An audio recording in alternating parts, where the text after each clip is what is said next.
কাফের মনে করতে হবে, মুশরিককে মুশরিক মনে করতে হবে। আল্লাহর জমিনে আল্লাহর দ্বীন প্রতিষ্ঠার জন্য রাসূলের আনুগত্য করতে হবে, আদর্শ মানতে হবে। দুনিয়ার কোনো ব্যক্তির আদর্শকে মানা যাবে না। যদি কোনো ব্যক্তির আদর্শকে মানে তাহলে ঈমান শেষ। এবার চিন্তা করেন, আমি কোন ব্যক্তির আদর্শ মানতেছি?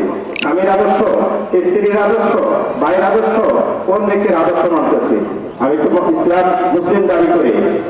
সূরা একটা ছোট্ট সূরা আছে, সবাই আমাকে বেঁধে দিয়েছে, আমরা যদি সবাই খেয়াল করি, আল্লাহর জমিনে আল্লাহ থেকে পেতে হলে আল্লাহ বিধানকে মানতে হবে, এছাড়া কোনো উপায় নাই।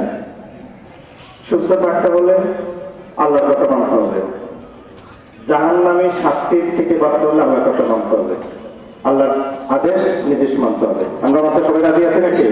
আজকের এখান থেকে সবাই